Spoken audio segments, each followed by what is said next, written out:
El 26 de septiembre se cumplirá una década de la desaparición forzada de 43 estudiantes de la Escuela Normal Raúl Isidro Burgos de Ayotzinapa en el estado de Guerrero. Esa noche, estudiantes que buscaban en la ciudad de Iguala tomar autobuses para asistir a una manifestación en la Ciudad de México fueron atacados por policías municipales en complicidad con miembros del crimen organizado, detenidos y trasladados a distintos puntos. Desde entonces, nada se sabe de ellos. La versión del gobierno del entonces presidente Enrique Peña Nieto, conocida como La Verdad Histórica, sostenía que los estudiantes fueron asesinados y luego incinerados en un basurero de Cocula.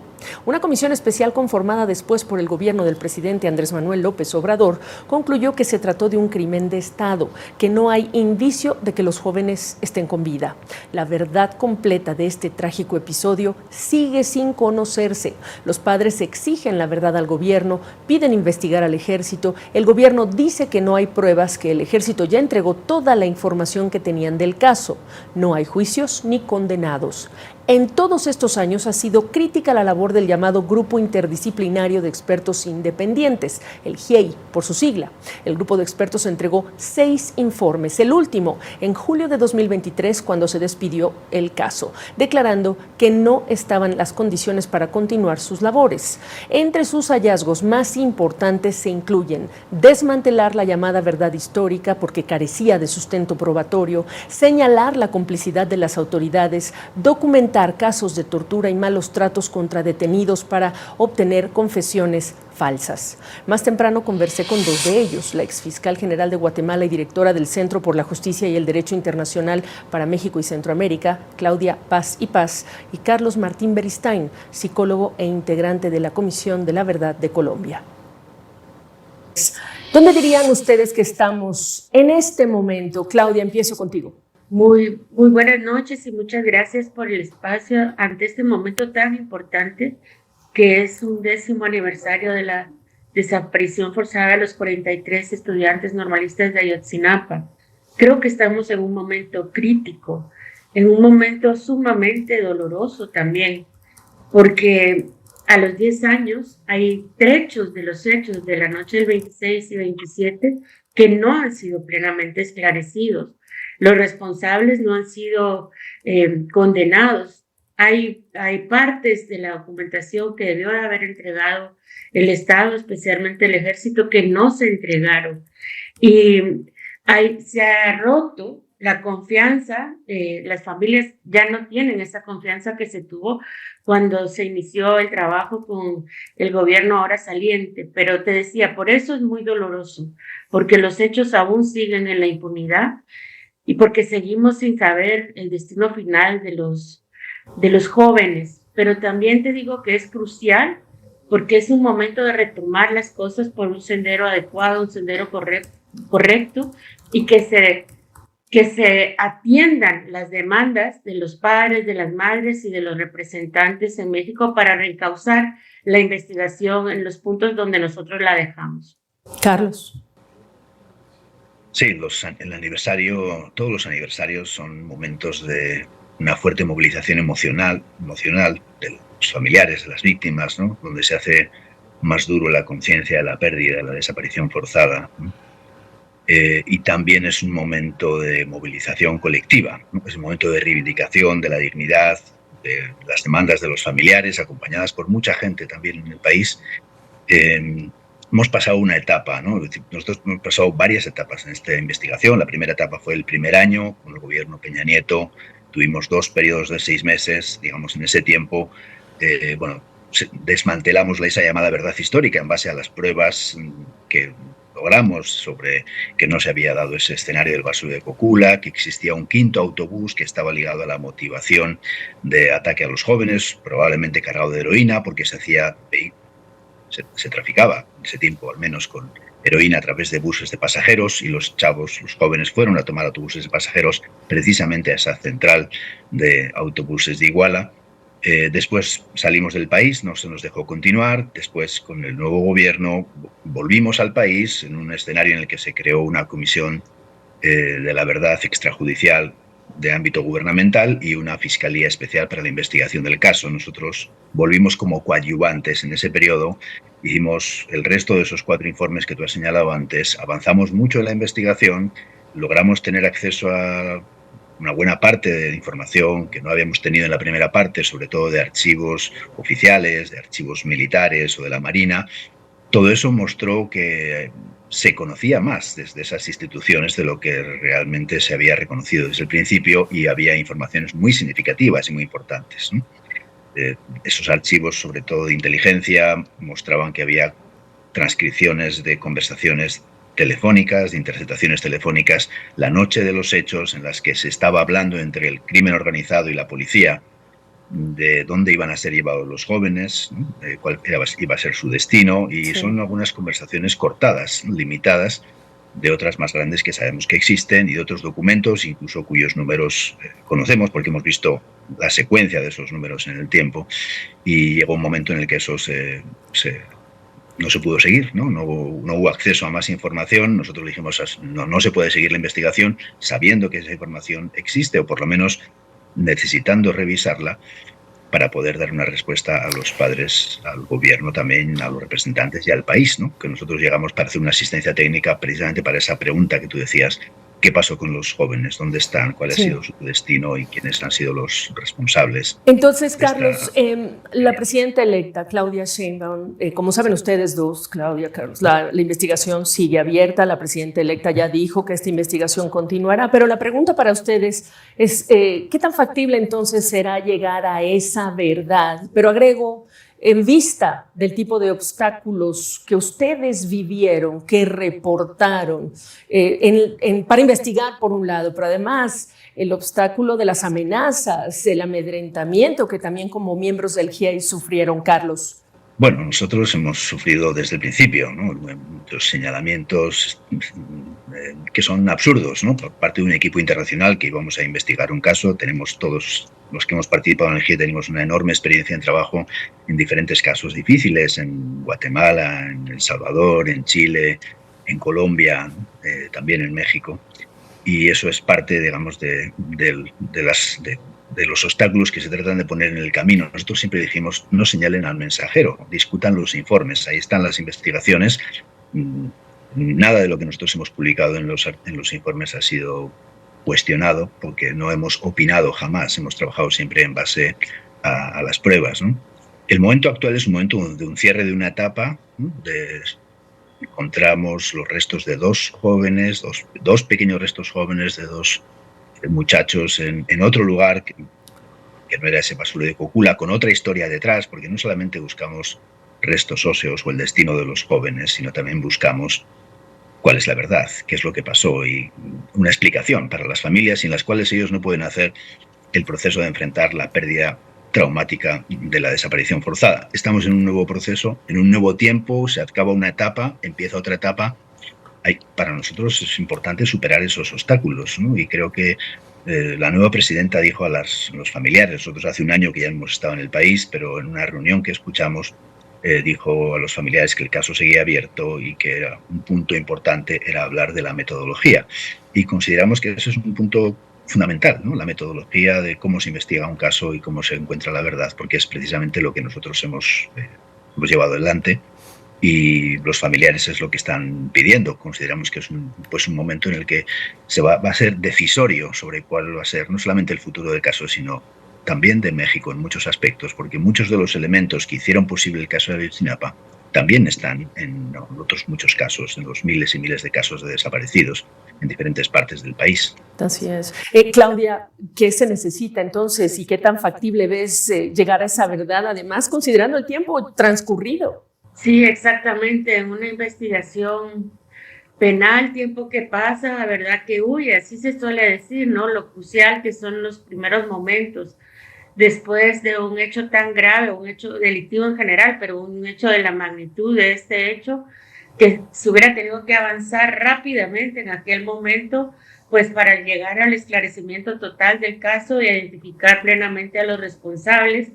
Y sin embargo, el primer obstáculo, que tú hacías esa pregunta hace un momentito, ¿qué obstáculos hay? Bueno, pues el primer obstáculo es que se desvió toda la investigación, en lugar de enfocarse a esclarecer los hechos, pues inventaron la verdad histórica para desviar las investigaciones, para encubrir a los responsables, para que no se viera el móvil detrás de todas las desapariciones, el trasiego de heroína hacia Estados Unidos. Y también hay otro enormísimo problema, y es que prácticamente los detenidos de aquel momento, fueran o no responsables, sufrieron torturas. Entonces todas sus declaraciones se contaminaron con esa grave violación de los derechos humanos, y es muy difícil rastrear qué de lo que se dijo entonces era verdad y qué era mentira.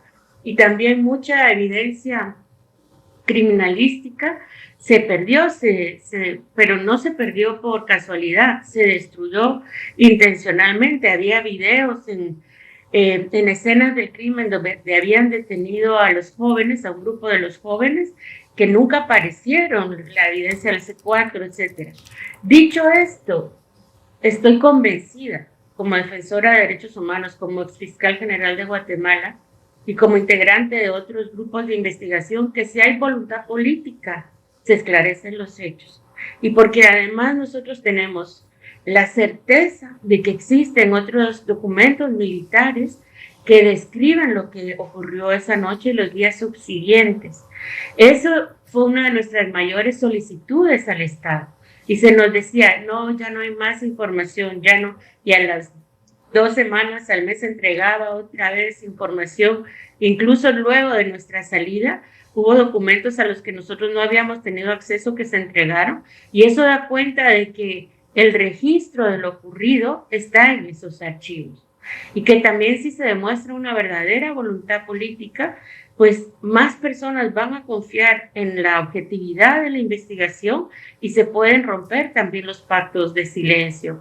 Entonces, aunque no podemos subestimar los obstáculos, no podemos olvidar que sobre todo en octubre, noviembre, diciembre del 2014, se tejió toda una tergiversación de la investigación.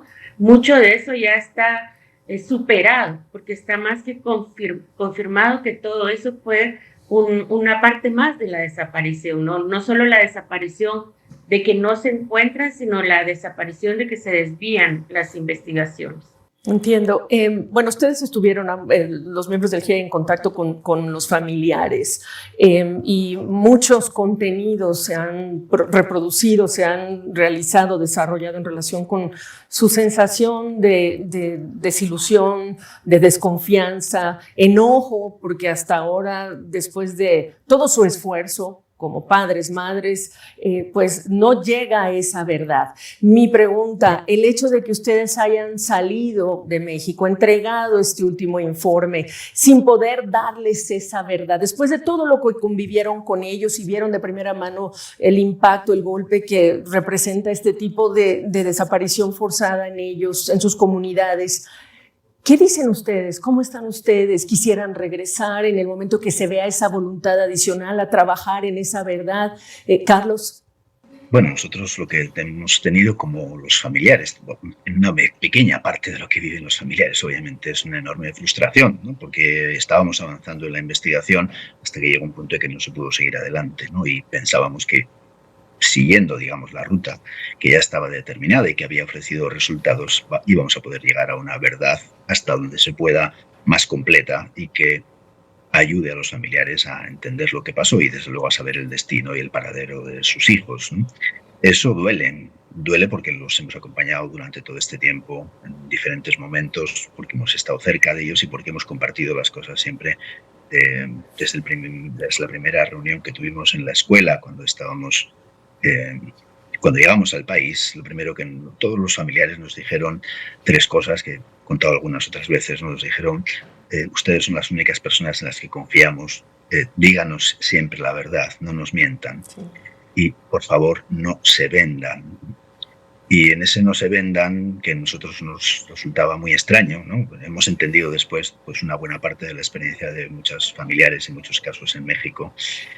Para nosotros es importante que el caso siga adelante, que se investigue sea con nosotros o con otras personas, pero que es muy importante que haya la necesaria independencia para la investigación, porque un caso así no se resuelve sin el compromiso, sin la independencia, y permita también tomar decisiones a veces, son verdades incómodas, ¿no? Pero es mucho más saludable para unas familias, para un país, para unas instituciones, asimilar esas verdades incómodas que negar la profundidad de los hechos y las complicidades que dieron lugar a todo esto, porque precisamente pensando en México y pensando en las salidas, ¿no? Los familiares de desaparecidos no han dejado, en muchas de las transiciones políticas en el mundo, no han dejado que los casos se terminen cerrando, y eso pasó con madres y abuelas de Plaza de Mayo, con familiares de desaparecidos en Colombia, en El Salvador, en Guatemala, y los familiares van a seguir en su lucha, ¿no? Porque han desarrollado su lógica del afecto con los suyos, con sus seres queridos, con los que están buscando, también se ha convertido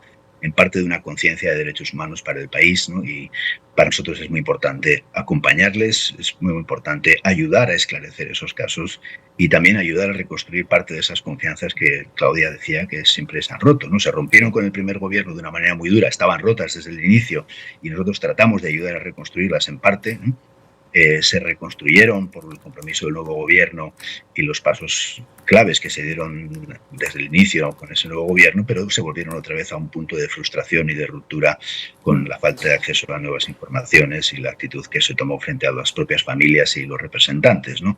Bueno, todo eso ha sido muy doloroso y esperamos que se pueda reconducir. Los familiares, desde luego, van a seguir, creo, en esa lucha, porque es la lucha por sus hijos y sabemos que eso es más importante para cualquier persona, cualquier madre y padre, ¿no? Claudia, brevemente, ¿qué dirías?